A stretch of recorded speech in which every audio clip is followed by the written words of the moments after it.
Hello दोस्तों, मेरा नाम रिजवान है। क्या आप घर लेने के बारे में सोच रहे हो या फिर आपने ऑलरेडी घर ले लिया है?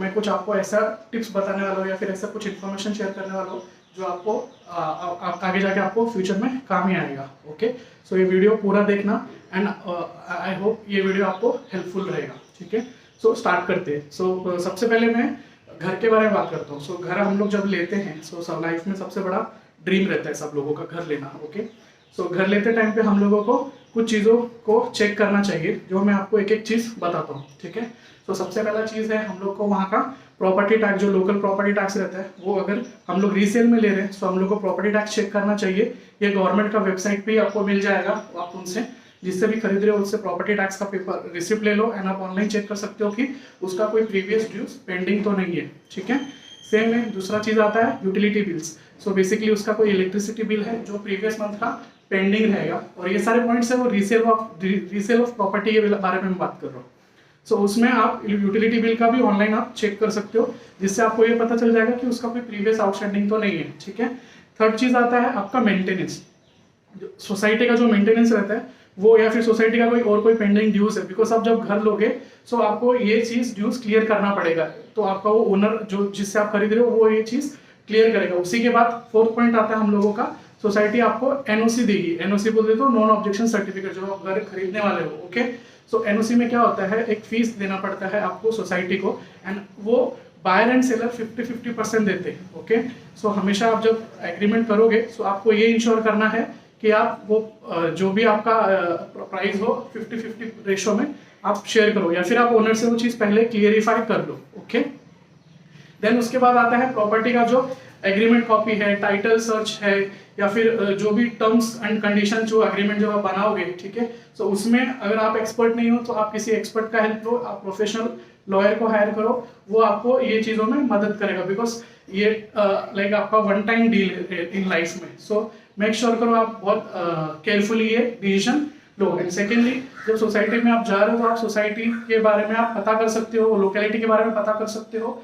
वहाँ पे आपको पार्किंग स्पेस का पे अलग से करना पड़ेगा या फिर नहीं करना पड़ेगा, या फिर जब आप रिकंस्ट्रक्शन में आप इन्वेस्ट करते हो तो आप लोकेलिटी के बारे में पता कर लो, उसका मार्केट प्राइस क्या है, आप कितने में पे कर रहे हो, ऑलरेडी उन्होंने वहाँ पे किसने पे किया है कि नहीं किया। ठीक है, और जब आप बिल्डर से लेते हो आप ये इंश्योर करो कि वो पोजीशन कब देने वाला है आपको, बिकॉज बहुत सारे केसेस में ऐसा होता है, स्पेशली रिकंस्ट्रक्शन या फिर जब आप बिल्डर से लेते हो कि आपको 2 साल के बाद पोजीशन मिलेगा, बट वो हमेशा लेट हो जाता है, और वो टाइम पे हम क्या करते हैं, हम होम लोन ले लेते हैं। ठीक है, उसके होम लोन के बारे में मैं आगे आता हूँ, बट वो लोन का ईएमआई हम लोग पे करते रहते हैं। हमारा वो कॉस्ट बढ़ते जाता है। हमको लगता है कि हमने एक अमाउंट में प्रॉपर्टी ले लिया, बट जो इंटरेस्ट अमाउंट हम लोग पे कर रहे हैं ईएमआई के साथ में, वो हमारा इंक्रीज होते जाता है, तो हमारा कॉस्ट ऑफ होम वो बढ़ते जाएगा। तो हमेशा ये बात ध्यान में रखो कि वो चीज़ क्लियर रखो, एंड जब बिल्डर से एग्रीमेंट भी कर रहे हो मेक श्योर करो कि ये सारी चीज़ें आप चेक कर चुके हो। ठीक है, ये तो प्रॉपर्टी के बारे में हो गया। अभी मैं आता हूँ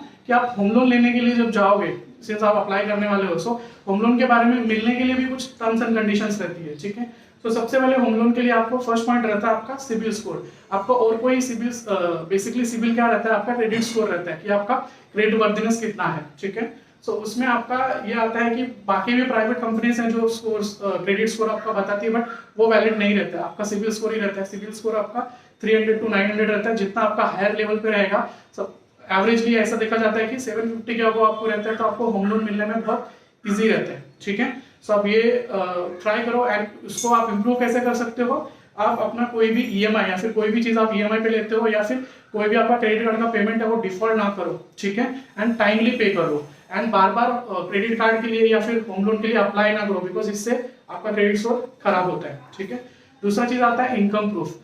जब आप होम लोन लेने जाओगे तो आपका इनकम प्रूफ बहुत मैटर करता है। इनकम में आपका 2 टाइप रहता है। पहले तो अगर आप जहाँ पे जॉब करते हो तो जॉब के लिए आपका एम्प्लॉयर का आपको फॉर्म 16 सबमिट करना पड़ता है लास्ट 2 ईयर्स का। 1 ईयर का बैंक स्टेटमेंट आपको सबमिट करना पड़ता है टू चेक रेगुलर इनकम्स कि आपको आ रहा है क्या इनकम रेगुलरली बेसिस पे, एंड 3 to 6 मंथ का सैलरी स्लिप आपको पे करना पड़ता है।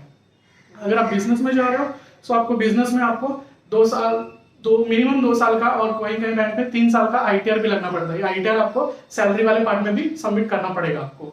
एंड बिजनेस में आपको 3 ईयर का आपका बैलेंस शीट, P&L, या फिर जो भी आपका बिजनेस ट्रांजेक्शन है बैंक स्टेटमेंट, वो 1 ईयर का आपको एटलीस्ट सबमिट करना होता है।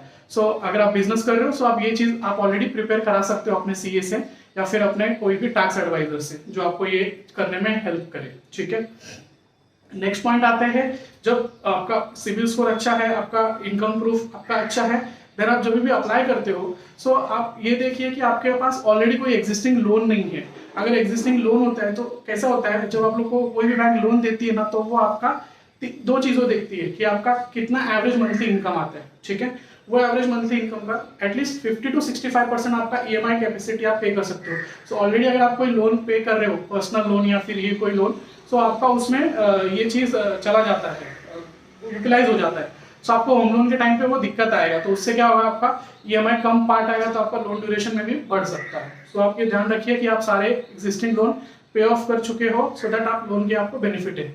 अभी जब आप लोन अप्लाई करने जाओगे, सो आप मल्टीपल जगह पे अप्लाई मत करो। ठीक है, उससे क्या होता है, एक तो आप अप्लाई करने के टाइम पे उनका कुछ प्रोसेसिंग चार्जेस या फिर एप्लीकेशन चार्जेस कुछ रहता है। ठीक है, हर बैंक का बैंक टू बैंक वो अमाउंट डिफर करता है, सब वो भी आप पे करते हो, तो आपका वो कुछ रिफंडेबल आपको नहीं मिलने वाला। अगर बैंक लोन रिजेक्ट भी हो जाता तो भी आपको कोई नहीं है। कुछ बैंक आपको फ्री में भी ये चेक करके दे सकते हैं कि आपका एलिजिबिलिटी, बेसिकली उसको बोलते हैं कि मैं लोन लेने के लिए एलिजिबल हूँ कि नहीं हूँ। ठीक है, ये हो गया।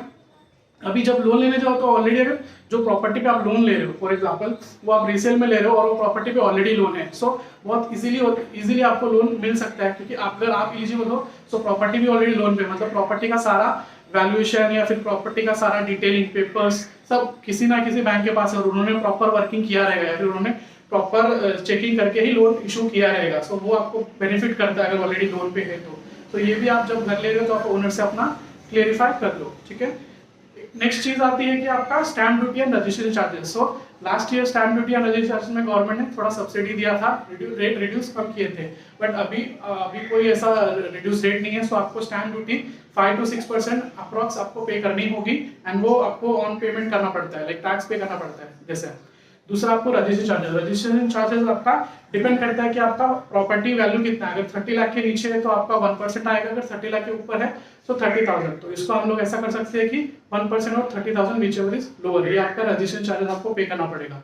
तो जब भी लोन लोगे सो आप जैसा डाउन पेमेंट का अपने दिमाग में कैलकुलेशन करते हो या फिर वर्किंग करते हो कि हाँ मुझे इतना 20% 15% डाउन पेमेंट करना है, तो उसी के साथ में लॉयर का fees, stamp duty charges, registration charges and other 20 to 30,000 extra expense आप दिमाग में प्लान करके ही चलिए और उसी के हिसाब से आप लोन अप्लाई कीजिए। नहीं तो हम लोग लोन लेने जाएंगे एंड पूरा डाउन पेमेंट भी कर देंगे एंड इसके रजिस्ट्रेशन चार्जेस और स्टैम्प ड्यूटी या फिर और मिसलेनियस एक्सपेंसेस का भी हमारे पास पैसा या फिर उसके लिए भी हमको फिर लोन लेना पड़ सकता है अगर हम लोग ने प्रॉपर प्लानिंग या फिर पुअर प्लानिंग किया होगा तो ये चीज़ों का आप ध्यान रखिए।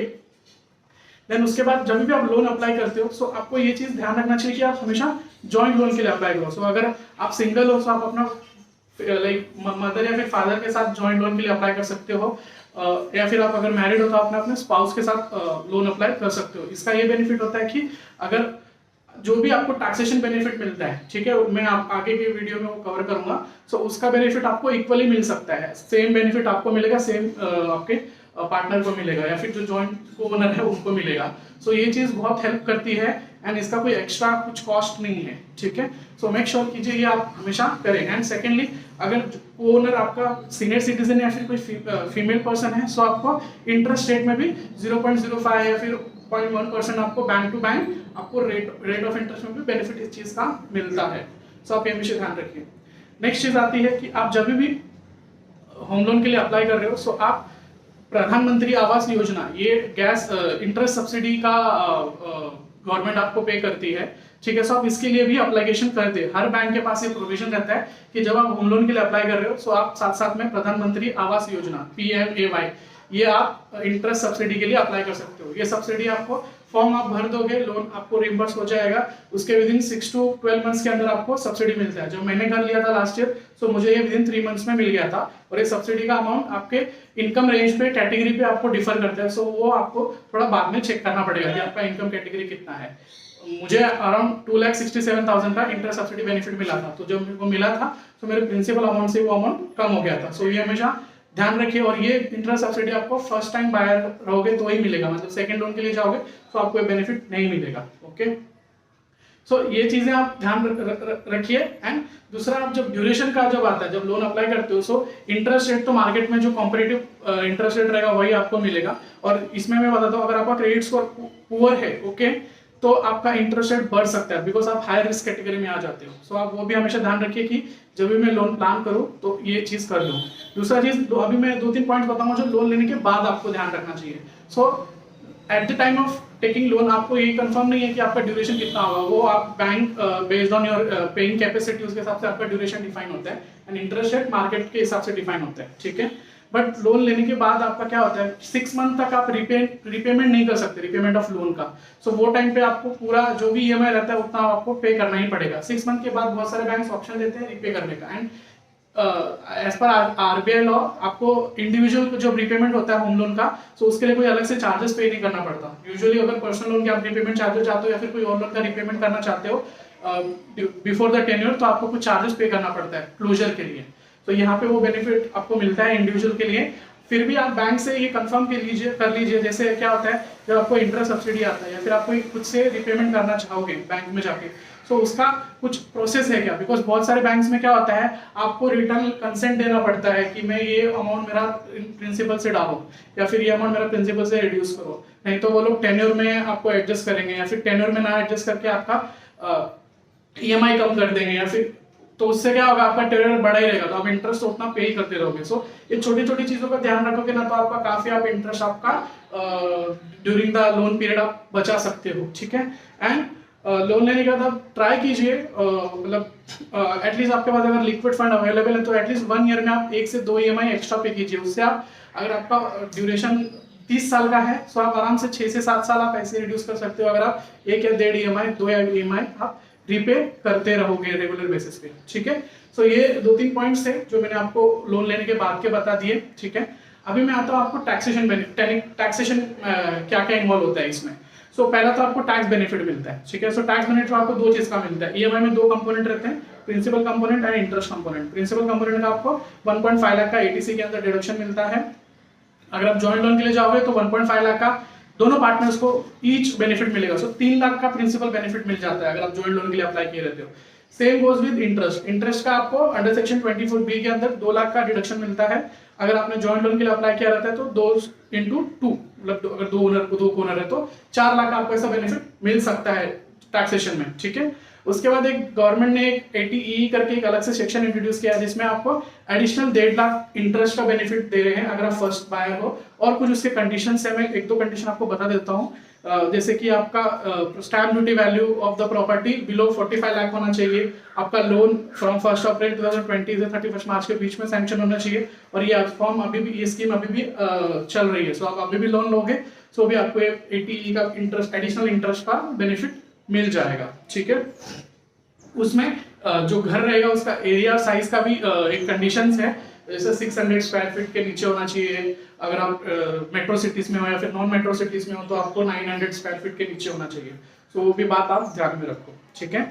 उसके बाद आता है सबसे बड़ा इंपॉर्टेंट जो बहुत लोग मिस आउट कर जाते हैं, एंड ये बायर के लिए बहुत पेन पॉइंट होता है आगे जाके। ये क्या होता है, TDS on like sale of property. अगर आपका वैल्यू 50 लाख के ऊपर एक्सीड होता है तो आपको क्या होता है कि बायर, गवर्नमेंट ने बायर के ऊपर ये रिस्ट्रिक्शन डाला हुआ है कि अगर आप कोई भी प्रॉपर्टी खरीद रहे हो तो जब सेलर को आप पेमेंट करते हो तो उसका 1% लॉ बोलता है 1% आपको उसका टीडीएस डिडक्ट करना होगा और गवर्नमेंट को पे करना होगा। बिकॉज ये इसीलिए करना होता है बिकॉज जब सेलर को आप पैसा दे रहे हो तो सेलर प्रॉपर्टी बेच रहा है तो सेलर को कैपिटल गेन अराइज होता है इसके ऊपर, ठीक है। तो कैपिटल गेन चांसेस होता है कि कैपिटल गेन अराइज होता है क्योंकि कभी कभी ऐसा होता है कि उसने लॉस में बेचा या फिर उसका इंडेक्सेशन वैल्यू मिला के लॉस में आ रहा है तो उसको भी कैपिटल गेन पे नहीं करना पड़ेगा, या फिर उसने ऑलरेडी इन्वेस्ट कर दिया।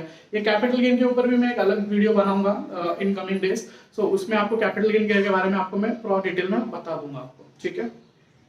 सो इसमें बायर को 2 चीजों को ध्यान रखना है कि अगर प्रॉपर्टी वैल्यू 50 लाख के ऊपर है सो बायर को फुल कंसिडरेशन पे ऑफ नहीं करना है, 1% टीडीएस डिडक्ट करना है, उसके नाम पे आपको टीडीएस पे करना है। अगर सेलर का इनकम अगर टैक्सेबल इनकम से लिमिट कम होता है तो सेलर ये टीडीएस रिफंड ले सकता है।